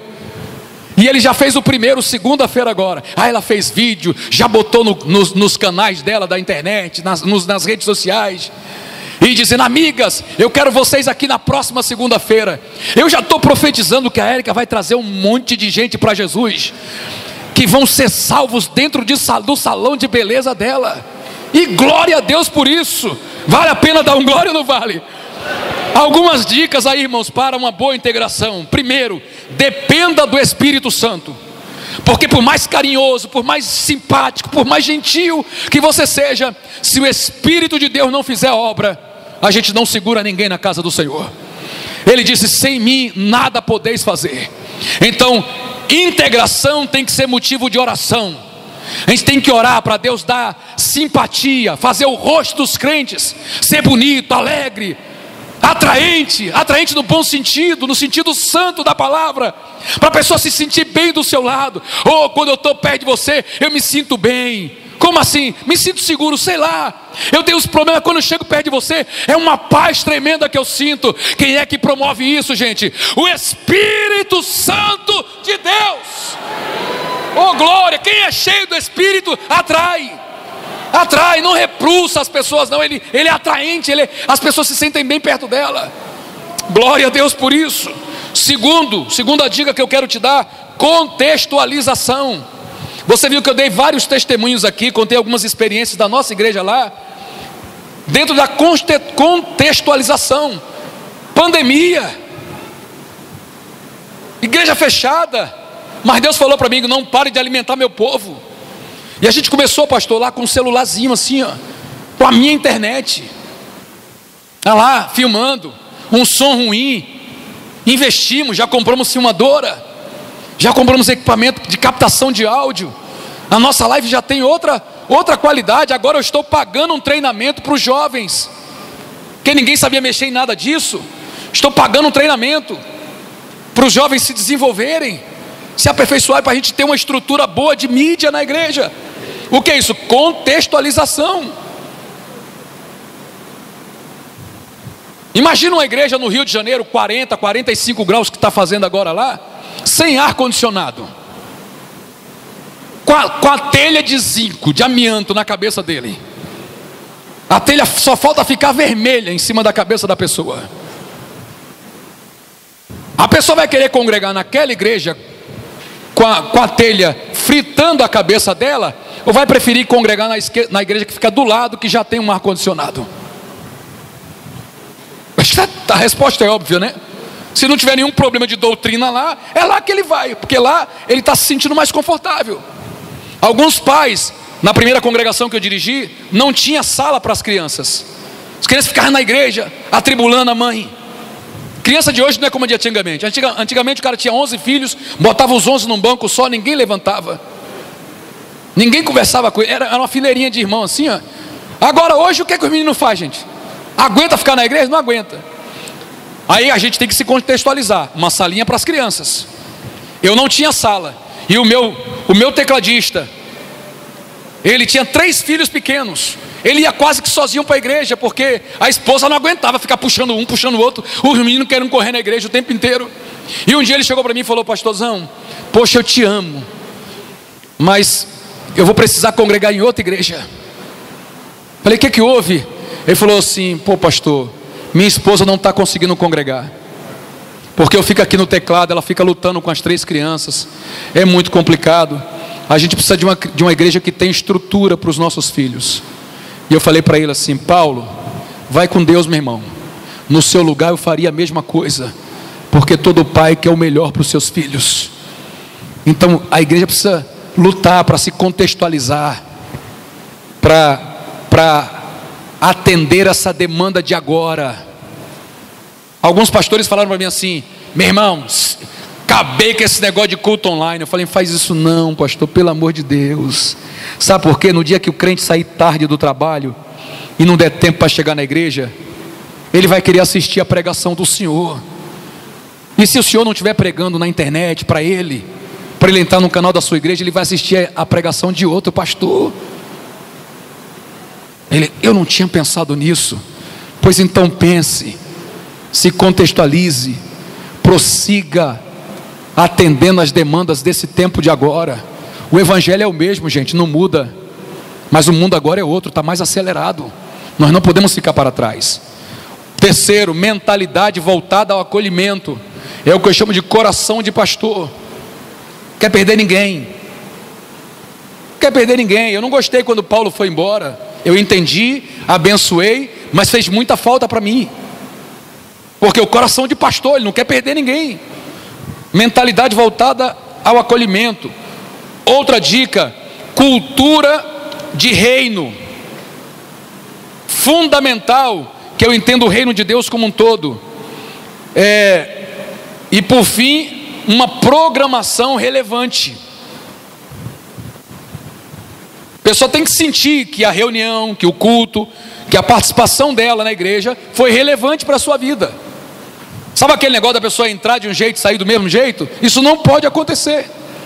Ela precisa entender que fazer parte desse grupo está realmente transformando, mudando a vida dela. Então é interessante que se busque diversidade de atividades, tanto espirituais quanto sociais, para que a pessoa se sinta bem acolhida e bem integrada à igreja, tá? Vamos lá. Uma boa integração requer um povo atento e proativo, para perceber, né, que a necessidade começa na porta ali, ó, na recepção. Passa pelo uso inteligente das redes sociais, que é uma coisa que a gente não pode mais abrir mão hoje em dia, tá? E adentra respeitosamente a vida íntima e social das pessoas. Nós precisamos conversar entre nós, saber o que o irmão está passando, chegar na sua necessidade mais íntima. Olha, está com problema no casamento, pastor. Uma irmã falou comigo hoje aqui, antes de eu vir para cá, está com problema no casamento. Falei: como é que a gente faz? O marido quer sair de casa. É uma amiga minha, ela não é crente não, mas me pediu ajuda. Falei: será que ela aceita a visita de um pastor lá? Ela falou: vou tentar. Eu quero buscar a resposta depois, tá? Vamos caminhar para o final aí. O que as pessoas procuram quando acolhem, quando escolhem uma igreja para congregar? Eu mesmo fiz essa pesquisa, fiz uma pesquisa livre e cheguei a esse resultado aí, ó. 5,3% procuram a igreja em busca de atendimento pastoral. Preciso conversar com um pastor. 15% procuram a igreja por admirar a pregação. 4,8% procuram a igreja por causa de necessidade dos seus filhos. O número é pequeno por quê? Porque não é todo mundo que tem filho pequeno, né? Quase 30% procura a igreja por causa de amigos. Um amigo trouxe o outro. Olha a importância da gente manter as amizades. 6,5% procura a igreja porque gosta do estilo de louvor. E 38%, quase 40% das pessoas procuram a igreja a depender do serviço que essa igreja oferece. do tipo de serviço que oferece: atendimento a casais, atendimento a criança, atendimento social, evangelismo, internação de viciados. Esses serviços atraem pessoas à igreja. Então é o que a gente precisa fazer. Paulo diz: fiz-me de tudo para com todos, para que de alguma maneira pudesse salvar alguns. Tá, gente? Então, para concluir aí, primeiro passo para você integrar a pessoa é desenvolver essa amizade. Porque 70% das pessoas dizem que vieram à igreja porque um amigo falou de Jesus para ele. Amigos ganham pessoas para Cristo e conseguem mantê-las na igreja. Olha esse dado aqui, ó. 94% das pessoas que conseguem pelo menos 7 amigos na igreja permanecem ativos na igreja. O que é isso? A pessoa veio para a casa do Senhor, levantou a mão e aceitou Jesus. Demorou 1 mês, 2 meses, 3 meses, 6 meses ela não fez amizade com ninguém. Ela entra e sai, ninguém frequenta a casa dela, ninguém sai com ela para lanchar. Essa pessoa vai se perder, vai se desviar. Em contrapartida, a pessoa que em uma igreja pode dizer que tem 7 amigos, 7 pessoas que conhecem onde ela mora, né? Que já saiu com ela para comer em algum lugar, que já comeu um bolo com ela. 7, apenas 7 pessoas. Por causa dessas 7 pessoas, ela jamais vai sair dessa igreja. É difícil, gente, um desafio desse? A pessoa com 7 amigos diz: nunca mais saiu dessa igreja, porque os amigos dela estão ali. Isso é muito interessante. Segundo passo: envolva essa pessoa. Não deixe ninguém estéril. Quanto mais gente trabalhando, melhor. Quanto mais, eu falo isso direto para os obreiros. Vou fazer um evento, falei: chama 30 pessoas para te ajudar no evento. Não, mas não precisa disso tudo não, pastor. 4 dá. Falei: chama 30, irmão. Bota 30 pessoas para trabalhar. Você bota um para dar o primeiro aperto de mão, o segundo para dar o segundo aperto de mão, o terceiro para dar o terceiro aperto. Você está aqui, ó. Aí você vai falar para ele: você está aqui só para apertar a mão de quem entra e dar aquele sorriso gostoso. Aí a pessoa fica lá, um corredor de crente, apertando a mão de quem chega. Isso não é só para quem chega, isso também está trabalhando quem está na porta. Ele está se sentindo envolvido. Eu costumo dizer: quem não se envolve, não se desenvolve. E outro passo é: atenda às necessidades que são apresentadas.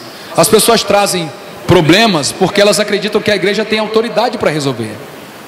Então, tem um asterisco ali, quando você vê ali: nunca deixe ninguém sem resposta. Por quê? Porque tem coisa que a gente não tem como responder e nem vai ter como fazer pela pessoa, mas dentro da sua capacidade, nunca deixe ninguém sem resposta. Tudo que vier à sua mão para fazer, faça conforme a sua força. Glória a Deus.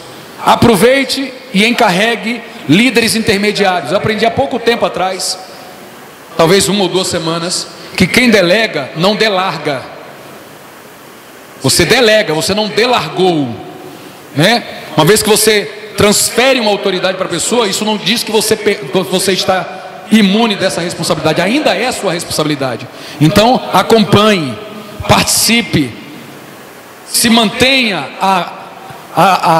ligado àquela pessoa, para que ela se sinta amparada e coberta pela autoridade que você delegou para ela.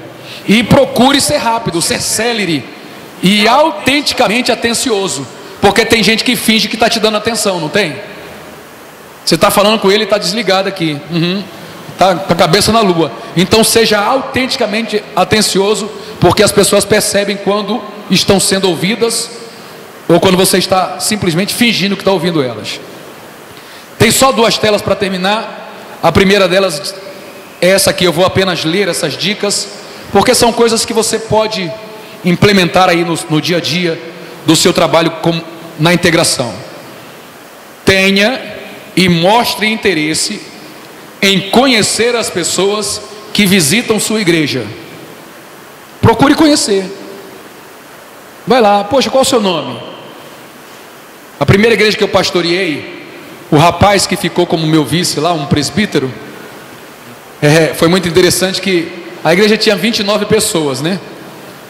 Aí eu olhei para ele assim e falei assim: fulano, como é o nome daquela irmã ali, que está vestida assim, assim, assim? 29 pessoas na igreja. Eu falei: sim, pastor, não sei o nome dela não. Tá, deixa. Aí depois, aquela irmã ali, aquela outra lá. Caramba, eu sei o nome dela. Pastor, não sei não. Para resumir, o cara não sabia o nome de ninguém. Falei, cara, tu está aqui há 3 anos. Tem menos de 30 pessoas nessa igreja, você não sabe o nome de ninguém. Aí eu falei, porque eu chamo todo mundo de varão. E de de varão e de varoa. Não, aí eu me liguei, eu falei, já sei que eu não posso me dar esse luxo. Tem uma irmã desse tamanho lá, irmã Beth. Pastoreei ela há quase 10 anos. Nunca achei ninguém menor do que ela. Falei, irmã Beth, a senhora está de parabéns. 10 anos como minha ovelha, nunca achou ninguém menor que a irmã aqui na igreja. E olha que eu recebi um diácono anão. Pastor, é sério. O diácono Pedrinho, ele é anão mesmo. Só que ele é um anão grande, desses anões maiores. Ele tem nanismo, mas é grande. Ele conseguiu ser maior que a irmã Beth. Falei, irmã Beth, você perdeu até para o Pedro. Ela falou, a coroa ainda é minha, pastor. Toda orgulhosa de ser a menorzinha. A irmã Beth, eu errei o nome dela, meu Deus, sei lá quantas vezes que é. Alguns diziam Elizabeth, Betinha, e um dia eu fui falar o nome dela e eu não lembrei. Penso numa bronca que eu tomei da irmã Beth. O senhor não sabe meu nome ainda? Desse tamanho, irmã. Dizem que os piores venenos estão nos melhores frascos, né? Me deu um aperto, eu falei, mano, nunca mais vou errar seu nome. Nunca mais. Ela é uma bênção. Mandei ela visitar um novo convertido para dar uma aula dessa. Eu falei, irmã Beth, como é que foi? Ela falou, foi uma bênção, pastor, graças a Deus. Cheguei lá às 4 horas da tarde, saí 10 da noite. Falei, irmã Beth, o sangue de Jesus tem poder. Aí, pastor, mas Deus tomou a aula, foi bênção. Falei, irmã Beth, a aula é para durar no máximo 1 hora, irmã Beth. Aí o rapaz falou, não, mas foi bênção. A gente cozinhou, fizemos janta junto. Aí eu falei, verdade, irmã Beth está certa. O que é isso? Integração. Saiu da casa dele, já sabia o nome do filho, da filha, do cachorro. Sabia onde até guardava os pratos, onde tinha panela, mas sabia de tudo da casa. Então, mostre interesse em conhecer as pessoas. Uma coisa que eu uso lá e eu recomendo que os irmãos tenham o que nós chamamos lá, vocês podem chamar do que quiserem, de cartão conexão. É um cartãozinho, eu posso até depois mandar para o pastor Wallace, onde a pessoa diz como conheceu a igreja, qual é o interesse que ela tem naquela igreja, o que você deseja. Alguns colocam lá, eu quero uma visita pastoral. Sexta-feira eu furei uma visita, porque precisei vir para cá, né? Uma irmã preencheu no cartão que queria uma visita pastoral, e eu tinha marcado com ela para essa sexta-feira. A gente ia visitar lá, ia eu, minha filha e a líder dos adolescentes, porque ela tem um sobrinho de 12 anos. Então ela quer que um pastor visite a casa dela para falar de Jesus para o seu sobrinho. Aí eu já disse para ela que a gente vai marcar para essa próxima semana.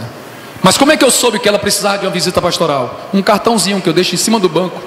A pessoa chega lá e a gente, quando apresenta os visitantes, ela diz, olha, você tem um cartão aí, preencha, deixa com o obreiro. Isso aumenta a criar vínculo. Procure trabalhar com pequenos grupos. Utilize eventos desportivos, se for o caso, né? Eventos de lazer para envolver a comunidade local com o povo de sua igreja. Outro conselho que eu dou, capriche no ministério infantil. Todo missionário que eu conheço, quando vai para o campo, o primeiro grupo com quem ele trabalha é criança. Por quê? Porque a criança vai trazer a família inteira, né? E a gente, depois que estabelece, parece que esquece as crianças. Não, elas continuam sendo a maior ferramenta de salvação de famílias. Capriche no ministério infantil. E as 2 últimas dicas é: leve seu povo para a rua, para fazer evangelismo, para fazer ação social. Vocês me viram dizer de tarde aqui que na pandemia nós ganhamos mais de 50 pessoas para Jesus. Por quê? Porque como a igreja fechou, o que eu fiz? Peguei meu carro, botei um som em cima dele e fui para a rua, sozinho, eu e meu genro. Ele dirigindo e eu com o microfone. Parava na rua e disse, olha, a nossa igreja está fechada, mas nós estamos aqui para compartilhar, para orar por vocês. As pessoas saíam na janela, acenavam, e eu ia orando por elas. Aí lia um texto da Bíblia, compartilhava e soltava um playback para tocar. E aí no meio da pandemia, a igreja fechada, a gente não abria para ter culto. Mas a pessoa batia na porta: posso entrar? Pode. Onde é que ela soube que tinha um pastor ali? Ela me viu passar de carro na porta dela. Quando a igreja vai à rua, ela se mostra relevante. Aleluia. E por último, procure se envolver com a realidade das pessoas. Não seja uma igreja de aliens no seu bairro. E aí eu lembro de um irmão, gente. Eu tinha uma vigília para os jovens, quando eu liderei os jovens, de 10 à meia-noite, toda sexta-feira. Aí tinha um irmão, um presbítero, que me ajudava. Um senhor, um negão comprido, magro, bem alto, né? Ele me ajudava. E ele tinha um terno branco. Quem já usou terno branco aqui, gente? Deixa eu ver. Aí. Mais uma alienígena. Estou brincando. O irmão tinha um terno branco.